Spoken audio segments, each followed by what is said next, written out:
More than 250 students and staff were abducted last November at the height of the diplomatic dispute between Abuja and Washington over Trump's rhetoric. Nigeria and the United States have largely reconciled.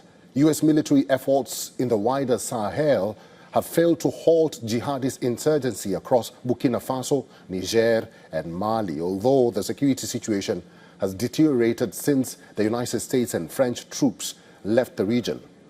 Can the U.S. halt jihadist violence in Nigeria? Our correspondent, Louisa Olani, filed this report.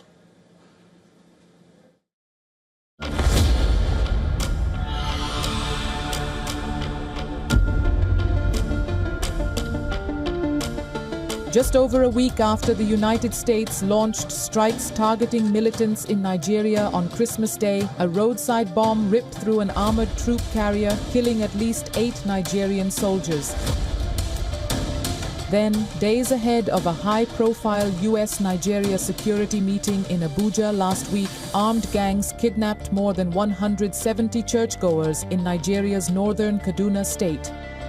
Elsewhere, a suicide bomber hit a military convoy, killing half a dozen troops. Violence has continued unabated despite U.S. President Donald Trump's stated goal of stemming the alleged mass killing of Christians in Africa's most populous nation. They're killing the Christians and killing them in very large numbers. We're not going to allow that to happen. Security analysts say this is unsurprising. The U.S. military under the Trump administration is increasing material deliveries and intelligence sharing with Nigeria as part of a broader American push to work with African militaries to go after Islamic State-linked militants. It was things that had already been agreed upon, but again, we're trying to accelerate the foreign military sales process so they can purchase more. We've agreed in principle to various equipment sales that are price sensitive to the Nigerians. But questions linger over why America bypassed the Economic Community of West African Countries, ECOWAS, and opted to seek assistance of the Alliance of Sahel States, which has become a rival of ECOWAS in the region.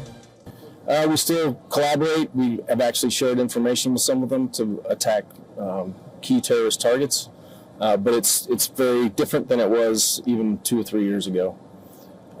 We were trying to work with them to assuage them that we have intentions to help them, but there's obviously other competitors that are whispering in their ear, telling them mis and disinformation about our intentions.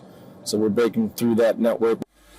Going forward, the United States will provide intelligence from aerial reconnaissance flights to aid Nigerian airstrikes.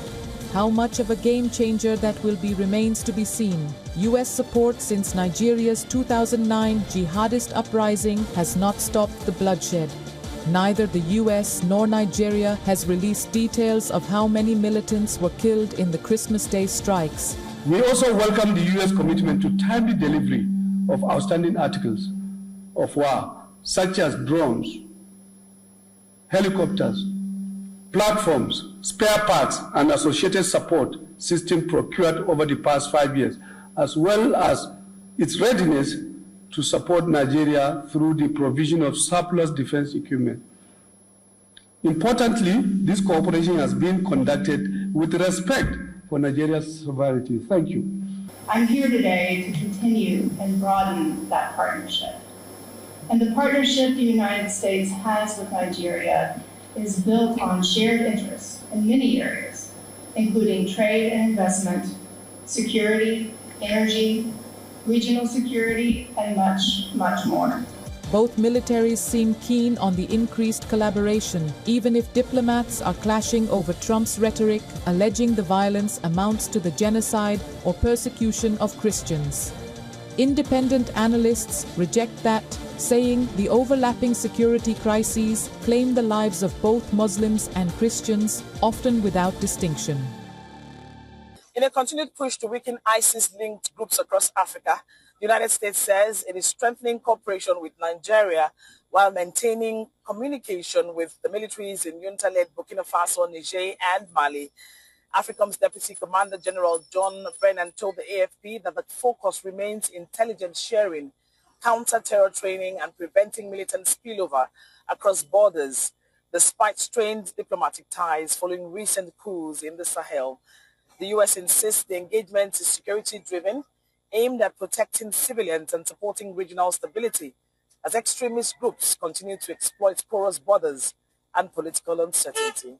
From Lagos, Nigeria, Louisa Olani, WION World.